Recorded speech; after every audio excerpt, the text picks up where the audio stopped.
Assalamualaikum warahmatullahi wabarakatuh. Alhamdulillahirabbil alamin.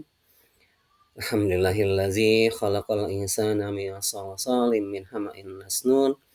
Asyhadu an la ilaha illallah, asyhadu anna Muhammadar Rasulullah. Allahumma shalli ala Muhammad wa ala alihi wa sahbihi wa sallama tasliman katsira. Rabbana atina min ladunka rahmah wa hayyi' lana min amrina rasyada. Ya alhamdulillah. Bapak mohon maaf untuk hari ini tidak bisa hadir langsung di sekolah karena ada tugas luar, tugas bersama dengan dinas. Untuk itu, pembelajaran tidak boleh berhenti dan kita harus senantiasa bertambah ilmu dan bertambah hikmah setiap hari. Untuk kelas 10.3 dan 10.2 mohon maaf Bapak bisa hadir secara virtual saja di pertemuan ini. Selebihnya, apabila ada pertanyaan, bisa kalian langsung layangkan di forum ya, seperti ini ya. Nah ini, silahkan bertanya, ini Bapak sudah bebaskan untuk pertanyaan-pertanyaan yang bisa kalian lakukan ya, yang bisa kalian utarakan di sini.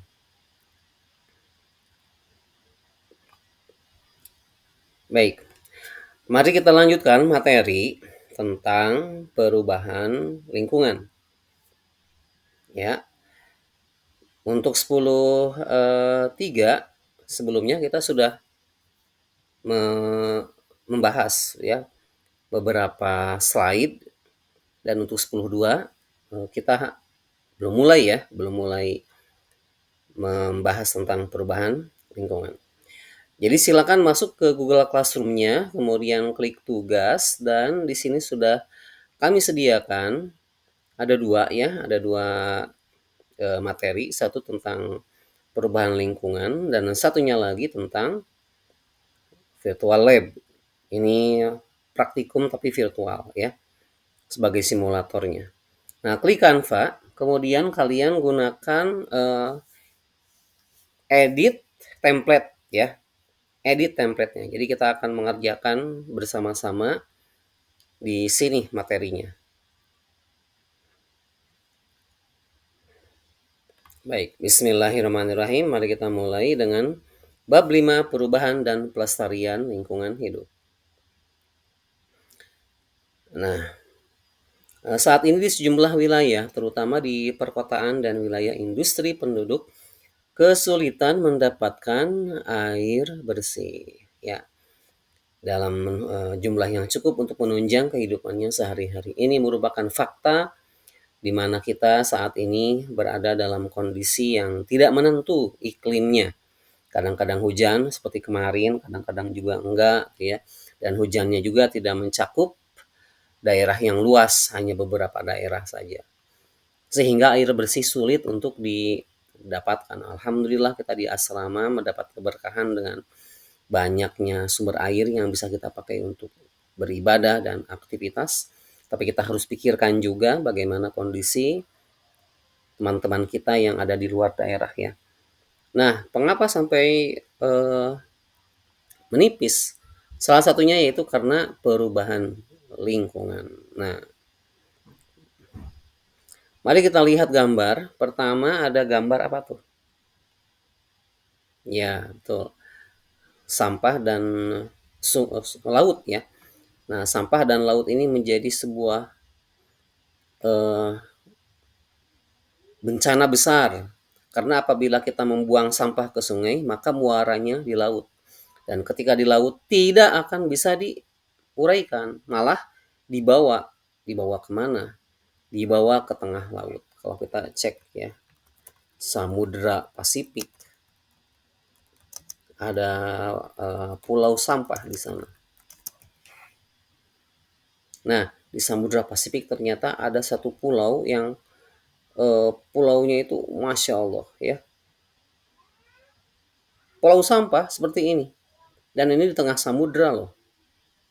Ya, di mana ikan-ikan hidup, di mana semua ekosistem laut itu lestari, tetapi ternyata dibuat ya ditempatkan dalam kondisi yang sangat sulit.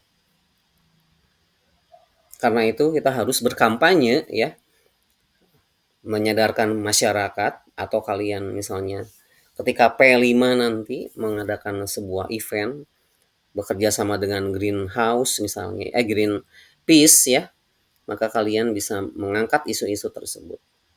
Ini harus kita pahami bersama. Yang kedua, kalian pasti bakal sering ketemu kalau di perkotaan. Nah, kondisi seperti ini, di mana ada sungai dan banyak sampah di bawahnya, dan biasanya ini berada di daerah industri ya, yang langsung membuang limbahnya ke sungai. Masya Allah. Ini juga harus menjadi tanggung jawab bersama. Bagaimana kita mengatasi permasalahan-permasalahan itu? Nah, di sini ada sistematika pembelajarannya. Kita akan mempelajari tentang keseimbangan dan perubahan lingkungan hidup, lalu pencemaran lingkungan hidup, kemudian akumulasi. Akumulasi itu artinya pengumpulan ya, bahan pencemar dalam rantai makanan, kemudian penanganan limbah, dinamika komunitas, dan adaptasi dan mitigasi terhadap perubahan lingkungan. Oke, pertama keseimbangan dan perubahan lingkungan hidup. Apa itu lingkungan hidup? Lingkungan hidup menurut Undang-Undang tahun 97 adalah kesatuan ruang dengan semua benda, daya, keadaan, dan makhluk hidup, termasuk manusia dan perilakunya. Jadi ada komponen biotik dan abiotik dan interaksi di dalamnya, ya, yang seperti kita sudah pelajari di ekosistem sebelumnya. Itu definisi dari lingkungan hidup, ya. Kemudian keseimbangan lingkungan. Nah, keseimbangan lingkungan adalah kemampuan lingkungan untuk mengatasi tekanan dari alam ataupun aktivitas manusia dalam menjaga kestabilan kehidupannya. Jadi begini, maksudnya, lingkungan yang seimbang itu bukan lingkungan yang rusak, tetapi lingkungan yang ketika diberikan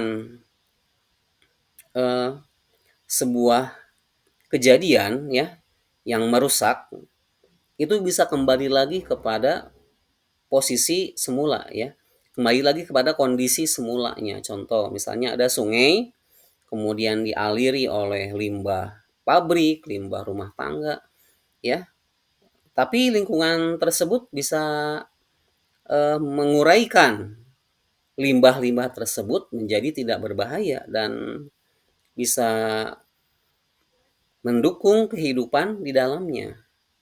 Ada ikan-ikannya, meskipun ada limbah tapi ada ikannya juga ya, ada hewan-hewan yang bisa hidup di sungai tersebut. Nah, itu keseimbangan. Tapi kalau misalnya sampai lingkungannya rusak, tidak bisa ada ikan hidup di sana karena bau banget ya sungainya dan keruh banget. Nah, itu baru tidak seimbang.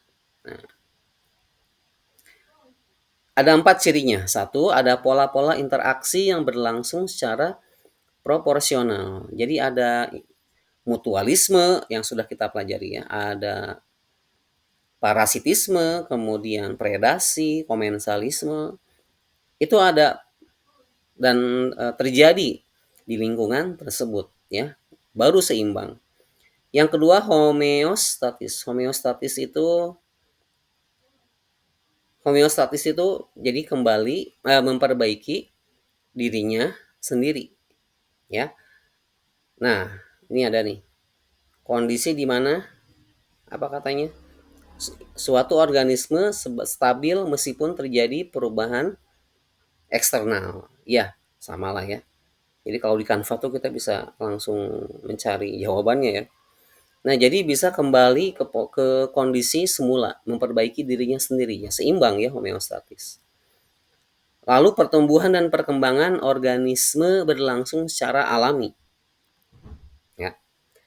Dan memiliki daya dukung lingkungan. Nah, ciri-ciri 4 ciri lingkungan tersebut seimbang. Nah, kita sudah berdiskusi sebelumnya keseimbangan dan perubahan lingkungan hidup. Nah, ini dapat terganggu oleh dua faktor. Satu faktor alam, Nah, ini ya, faktor alam. Satunya lagi faktor manusia. Oh, nah faktor alam, LGBT.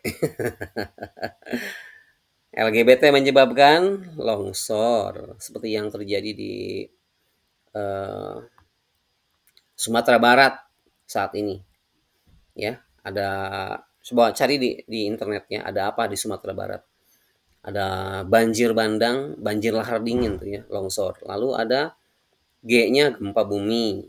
Gempa bumi kemarin ya kita rasakan 2 kali di Garut dan di Sukabumi. B-nya apa tuh? Banjir. Nah, yang tadi ya, banjir lahar dingin. P, gempa bumi dan gunung meletus ya.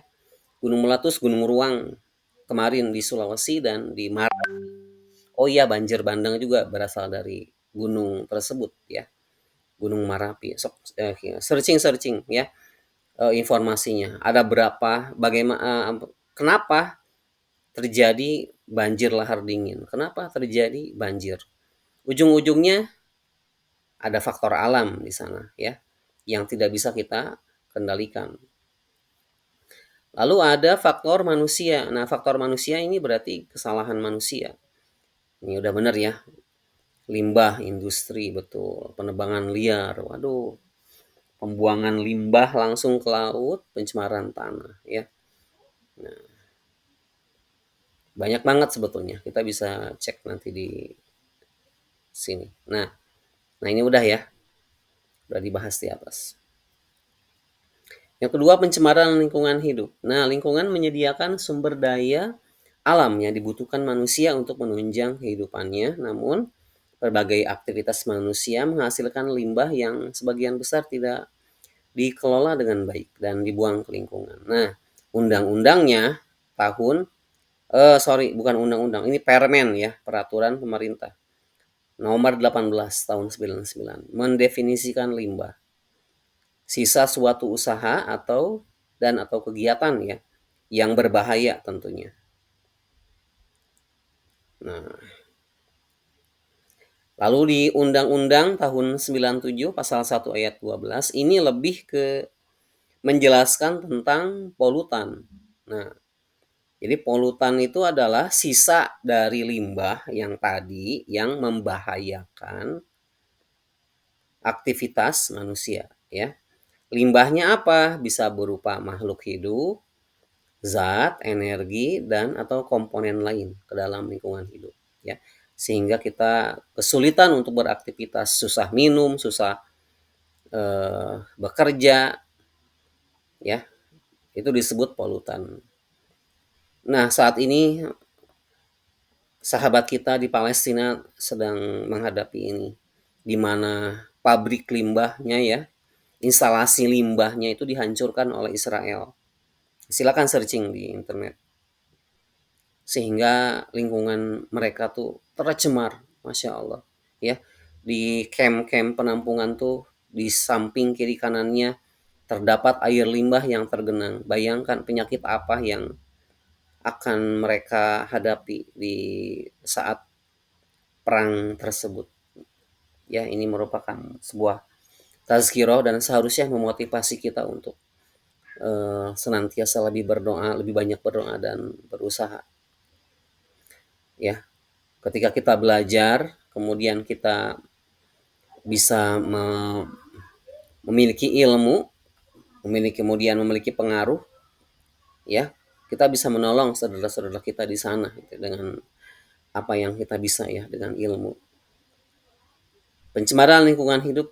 Nah, dikatakan tercemar apabila polutannya melebihi ambang batas sehingga menyebabkan menurunnya kualitas atau daya dukung lingkungan. Nah, dan terganggunya kehidupan makhluk hidup. Sekali lagi diulangi dari tadi, kalau sungainya tidak berubah baunya, warnanya, ya, kekeruhannya, dan ikan-ikan masih bisa hidup, maka dikatakan tidak tercemar. Ya, kemarin kita sama Naya kelas 10-4 berdiskusi gimana di Tasik sungainya masih enak ya. Kalau kemarau panjang biasanya sungainya putih, jernih dan bisa dipakai buat mandi, mencuci gitu ya. Berarti masih bisa ya, masih tidak tercemar. Tetapi kalau kita lihat lingkungan sungai di Bandung aja nih, yang Cekapundung, sudah nggak bisa dipakai mandi, cuci langsung ya, karena udah bau banget gitu. Nah, ada pencemaran udara, air, tanah, dan suara. Oke, kalian bisa menggunakan AI ini nih untuk eh, menjawab pertanyaan-pertanyaan kalian tentang perubahan lingkungan, ya. Nah, ini silakan nanti tuliskan namanya, misalnya namanya Riasa, kemudian klik join room. Nah, oke. Nah, di sini kalian akan mendapatkan AI untuk berdiskusi tentang eh, tentang perubahan lingkungan ya. Bisa nggak bahasa Indonesia? Bisa ya. Misalnya rekomendasikan, jangan rekomendasikan, sarankan kepada saya 5 pertanyaan tentang perubahan lingkungan, misalnya ya. Generate, bisa nggak dia pakai bahasa Indonesia? Oh, ada tuh. Ya, apa yang dimaksud dengan pemanasan global? Nah, kalian dapat tugas kalau nggak salah dari PPL tentang pemanasan global, itu juga sangat berhubungan dengan perubahan lingkungan yang sedang kita bahas sekarang ya. Apa penyebab utama perubahan lingkungan saat ini tuh. Jadi kalian nanti bisa berdiskusi dengan Raina ya. Oke, kita masuk ke pencemaran udara dulu. Beberapa zat yang dapat menyebabkan pencemaran udara adalah, nah ini, karbon monoksida, nitrogen oksida, klorofluorokarbon, ozon, karbon dioksida, dan belerang oksida. Ini merupakan pencemar udara. Nah, lalu pencemaran udara ini apa? Meningkatnya kegiatan industri atau penggunaan bahan bakar fosil ya untuk kendaraan bermotor yang menyebabkan semakin banyaknya polutan yang terbuang ke udara. Nah, itu pencemaran udara. Nah, karbon monoksida ini berasal dari mana sih? Coba tanya Raina. Apa bahayanya karbon monoksida? Nah, langsung dijawab tuh. Oh, gas beracun, tidak berwarna, tidak berbau ternyata, dan tidak berasa ya. Ia terbentuk dari pembakaran tidak sempurna dari bahan bakar. Nah, tidak sempurna ya pembakarannya ya, bensin, gas alam, propana, kayu, atau batu bara. Jadi di kendaraan bermotor juga banyak bahayanya, racun darah. Karbon monoksida mudah mengikat hemoglobin. Karena itu kalau misalnya kita menyalakan mobil di dalam garasi atau menyalakan motor di dalam rumah, itu akan menyebabkan mati lemas karena darahnya diracuni ya. Jadi si darah itu tidak bisa mengikat hemoglobin, protein di dalam darah ya. Nah, jadi si karbon monoksidanya mengikat hemoglobin, hemoglobinnya tidak bisa mengambil oksigen. Jadi kita kekurangan oksigen ya. Jangan sekali-kali menyalakan motor dalam rumah, awas. Keracunan, efek jangka panjang dan berbahaya bagi bayi dan anak-anak. Wow. Nah, silakan. Apa bahayanya nitrogen oksida? Apa bahayanya klorofluorokarbon dan ozon? Mana yang berpengaruh terhadap pemanasan global? Cek. Nah, sekarang pencemaran air. Nah, pencemaran air itu terjadi kalau kualitas airnya menurun ya, jadi berubah rasa, bau, dan warna. Kita ingin air yang kita minum itu sehat dan tidak berbahaya. Ada beberapa hal yang bisa kita ukur. Satu, fisik. Dua, kimia. Tiga, biologi. Jadi kalau kita ingin mengetahui si air itu uh, tidak beracun ya, nah satu, fisik dulu. Coba cek partikel padatnya, zat padat terlarutnya, apakah ada lumpur yang berbahaya, keruh tidak, Warnanya berubah tidak? Ya jadi Thai tea, jadi green tea. Bau nggak? Itu. Suhunya optimal 27, 25 dan pH air yang normal itu 7 ya. 6,5 sih sampai 6,7. Lalu parameter kimia. Nah, ini meliputi BOD, biochemical oxygen demand atau kebutuhan oksigen secara biokimia. Jadi reaksi oksigen dengan eh, partikel unsur-unsur lain secara biokimia nanti di dalam tubuh. Lalu COD, chemical oxygen demand. Ini juga kebutuhan, demand itu kebutuhan oksigen kimiawi. Dan DO, dissolved oxygen atau oksigen terlarut ya. Kemudian parameter biologi digunakan untuk mengetahui jenis dan jumlah mikroorganisme air yang dapat menyebabkan penyakit. Bakterianya ada apa aja di sana? Ada bakteri berbahaya nggak? Seperti Escherichia coli itu kan berbahaya ya. Kalau misalnya kita kemakan, bakteri tersebut bisa menyebabkan diare atau muntaber ya, Escherichia coli itu. Jadi harus dicek, jangan langsung minum. Nah, penyebabnya adalah yang langsung dan tidak langsung. Yang langsung itu yang dibuang ke selokan ya, misalnya ke sungai, ke saluran air, selokan udah laut dan danau. Bisa dari industri, bisa dari nah ini nih pencemarnya. Dari satu limbah domestik nih, dari kantor, hotel, rumah sakit dan tempat umum lainnya. Lalu industri dari bahan-bahan sisa mengandung logam serta berbahaya dan beracun dan limbah dari kegiatan pertanian berupa pupuk kimia dan pestisida. Kemudian limbah yang berasal dari pertambangan ya. Nah, kayaknya ini kegeser deh. Oke. Nah, sekarang pencemaran tanah. Ini bisa terjadi sama langsung dan tidak langsung. Kalau yang langsung itu dari insektisida. Apa itu insektisida coba? Ya. Searching fungisida. Apa itu fungisida? Di chat Rainanya, AI-nya. Lalu herbisida apa? Dan DDT, diklorofenil trikloroetana dan pupuk kimiawi secara berlebihan. Yang tidak langsung ini berarti melalui perantara air dan udara ya, misalnya limbah yang dibuang ke sistem perairan. Oke, mari kita lakukan simulatornya. Nah, kita klik di sini Virtual Lab Environmental Change dan klik yang Enroads. Ini adalah simulator untuk mengetahui perubahan lingkungan yang sedang kita alami.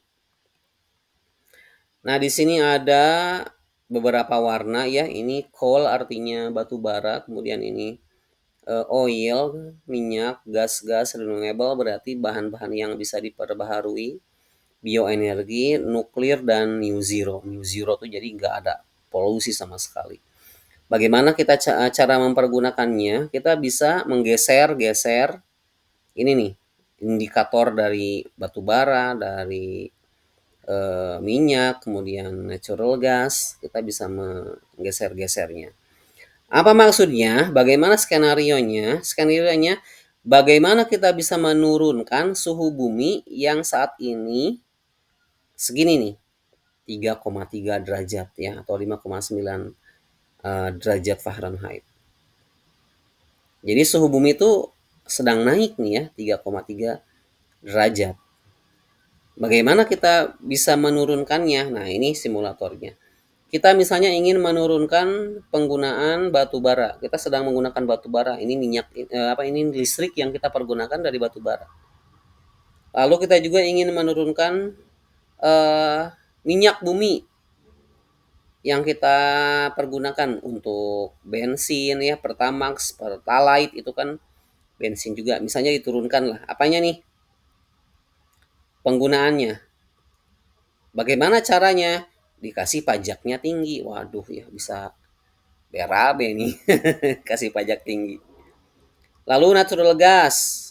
Kita juga tidak menggunakan gas. Jadi kita pakai apa? Dikasih pajaknya tinggi. Nah, lihat-lihat suhu buminya. Wow, langsung turun 3 derajat.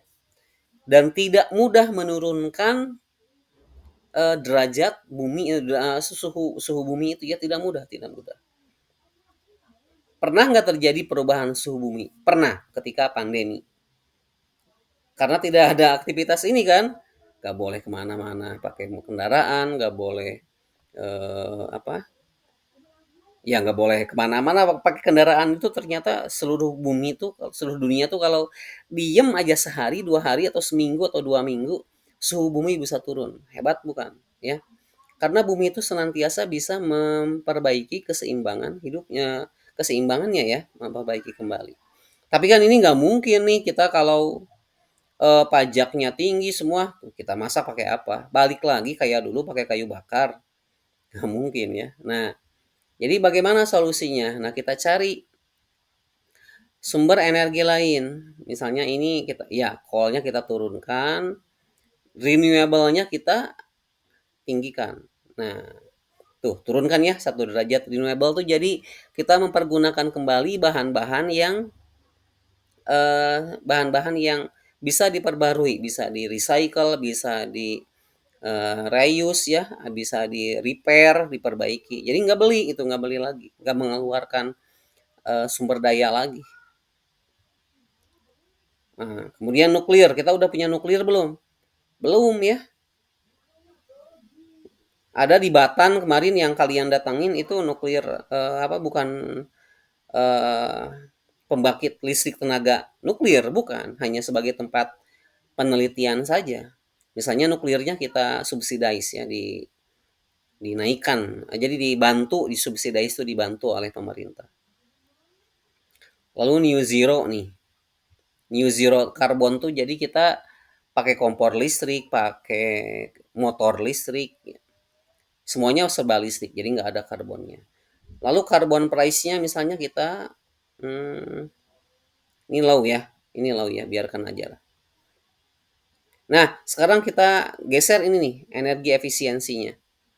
Energi efisiensinya misalnya increase, jadi mesin-mesin eh, motor, mobil kita tinggikan efisiensi pemakaiannya, sehingga bensinnya nggak cepat habis, listriknya nggak cepat habis ya. Kemudian semuanya serba listrik ya. Kita tidak memakai lagi bahan-bahan pakai sih ya bahan-bahan yang berminyak ya. Motor, mobil masih pakai minyak, tapi lebih banyak listrik. Apa yang terjadi? Kondisinya sama. Kita bisa menurunkan suhu bumi sebesar 3 derajat. Nah, ini kondisi idealnya. Ya. Dan banyak lagi tuh faktor-faktor yang bisa kita eh, rubah di sini ya. Electrification, energi efisiensi di building, di gedung dan industri, misalnya kita listriknya di efisiensikan, itu bisa menurunkan suhu bumi itu, ya. Jadi gedung-gedung itu tidak lagi beroperasi dengan batu bara listriknya, tapi dari nuklir misalnya, tuh bisa turun ya. Listriknya juga dari nuklir ya. Memang nuklir ini sangat membantu sekali ya.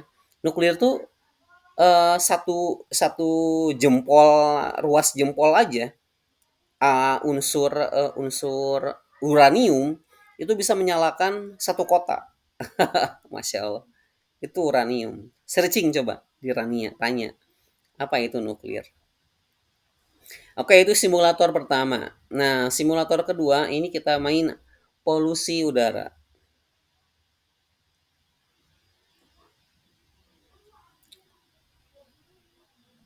Polusi udara. Nah, ada juga simulator lain ya, polusi air dan lain-lain. Silakan dimainkan. Nah, sekarang kita beralih dulu ke polusi udara. Nah, bagaimana cara memainkannya? Coba lihat, ada apa nih? Ada pemandangan, kota, jalan, mobil, dan pabrik ya. Coba kita start. Silakan mainkan. Nah, kelihatan tuh. Kelihatan nggak tuh? Ada yang naik, hitam-hitam itu adalah polutannya. Dan ada yang turun, itu yang kuning-kuning, itu adalah hasil dari akumulasi di atmosfer. Kemudian tadi ada yang turun drastis. Apa itu? Ada yang bisa jawab nggak? Coba di chat. Yang tadi turun drastis, coba kita lihat nih. Tuh kan naik, naik, naik ya. Si polutannya naik, terakumulasi di udara ya. Sambil ada, nah kemudian ada yang turun tuh. Yang hitam-hitam, polutannya turun. Itu gara-gara apa? Oke, ini adalah kondisi ideal di mana kalau ada polutan yang naik ke atmosfer, sebetulnya itu bisa dikembalikan lagi ke posisi semula, ya. Jadi dikembalikan lagi ke kondisi semula sehingga tidak terjadi pencemaran udara. Nah ini. Oke, benar, terbawa oleh hujan. Ya. Jadi ada hujan di sini. Oke, sekarang kita stop coba. Kita jadikan karnya mobilnya lebih banyak. Lalu temperaturnya misalnya lebih panas, sunlight-nya lebih banyak, dan hujannya sedikit misalnya. Nah ini jadi si mobilnya lebih banyak ya. Discard the data. Baik, kita simulasikan. Kalau tadi kan grafiknya turun naik masih menyentuh angka 0. Kalau masih menyentuh angka 0 berarti lingkungan tersebut masih bisa diperbaiki. Nah, sekarang kita lihat karyanya lebih banyak. Temperaturnya lebih panas, sunlight-nya lebih panas. Nah, tuh masih naik, naik, turun sedikit. Nah, di sini masih ada polutan yang naik. Kapan turunnya? Nah, ini nih. Nah, ini turun nih. Turun, Masya Allah. Terbawa oleh hujan ya. Tapi hujannya kan hanya sedikit nih. Jadi dia ketika terbawa oleh hujan tuh ya sedikit, tidak menyentuh angka 0. Sehingga dia ketika naik akan kembali lagi panas seperti semula ya.